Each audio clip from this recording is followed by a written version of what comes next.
Thank you, Madam President. Madam President, the tax extenders bill includes a settlement that involves a class action lawsuit that's known as Cobell versus Salazar.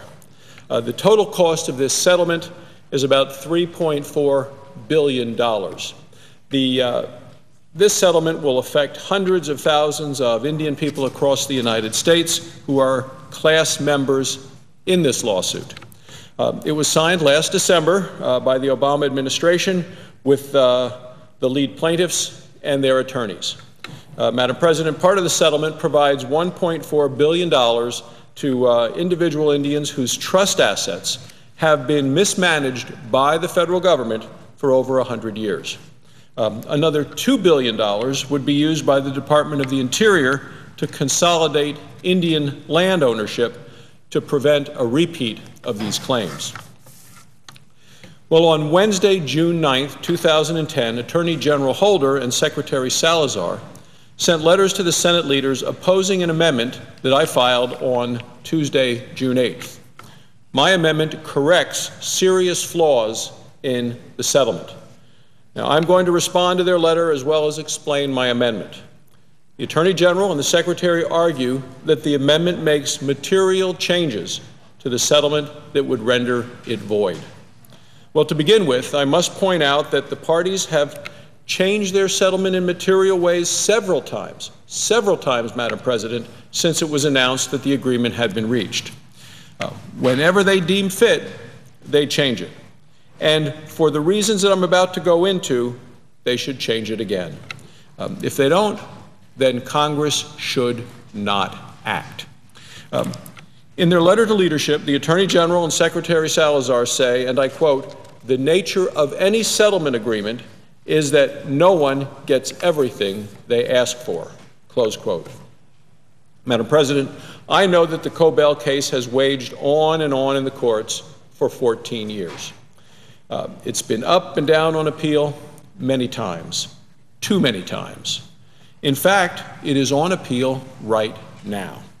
So I support settling this case.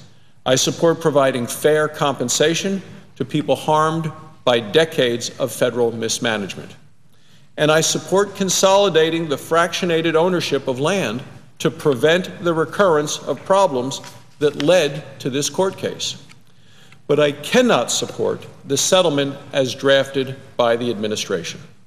It has flaws, and I believe some of them are very serious. All of them can and should be fixed without making major changes to its overall structure. Now, leaders in Indian country agree.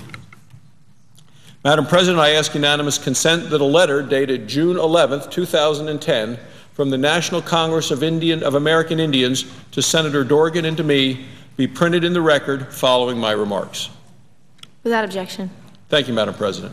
Madam President, the National Congress of American Indians letter states that the changes in my amendment address legitimate concerns that have been raised by tribal leaders and Indian people.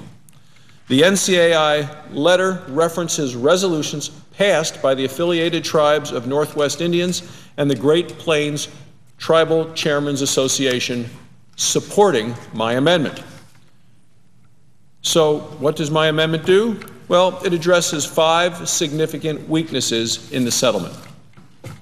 The first issue is attorney's fees.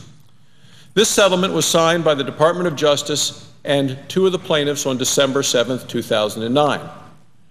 Originally, the settlement said that Congress had to approve it in 24 days, by New Year's Eve.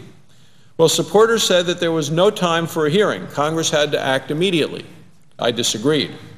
Any $3.4 billion settlement paid for by taxpayers that affects the lives of hundreds of thousands of people should have a hearing before Congress.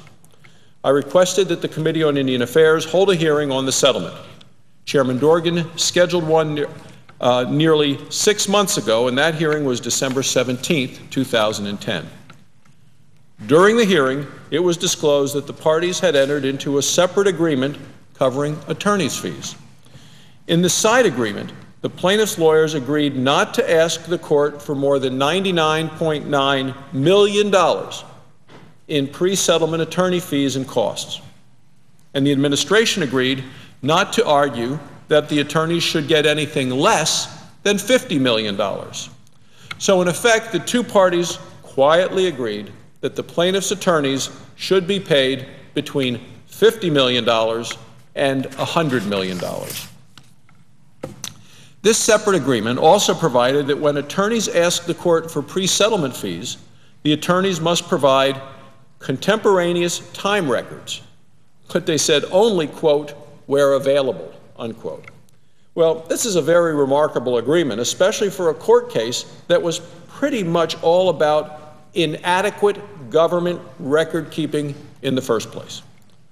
So what the government has done here is agree not to demand contemporaneously prepared time records when the attorneys ask the courts for their fees.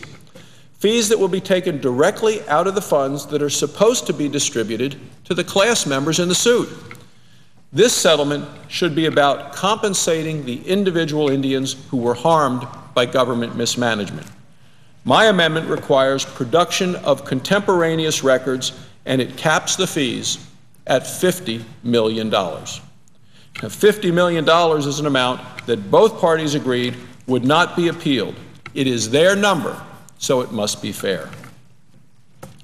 Besides the issue of attorney fees, there have been other concerns raised about the settlement, about the possibility of a multi-million-dollar incentive awards to named plaintiffs, about the qualifications of the bank where the money will be deposited, about the role of Indian tribes in the land consolidation aspect of the settlement, and about the formula for distributing the money.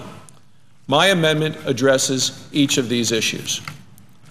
Now, the amendment would also require that any, quote, incentive awards, close quote, to named plaintiffs be justified by documented expenses. Leading the case of Indian landowners against the government for 14 years has undoubtedly been an exhaustive burden and an expensive burden. The named plaintiffs should be allowed to ask the court to have those expenses reimbursed.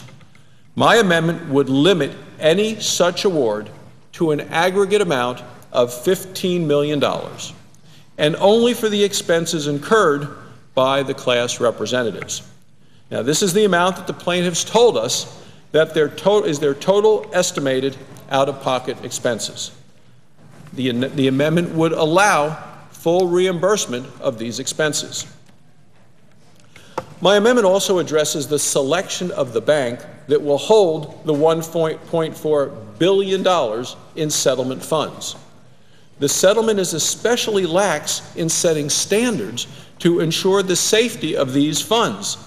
Lax, I believe, to the point of being irresponsible.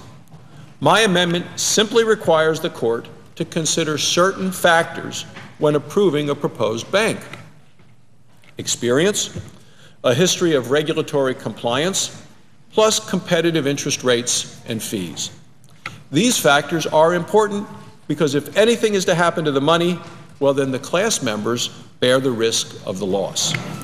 I cannot fathom why asking the court to simply consider these common sense protections will void the settlement. The amendment that I have offered would require the Secretary of the Interior to consult with Indian tribes on implementation of the Indian Land Consolidation Program.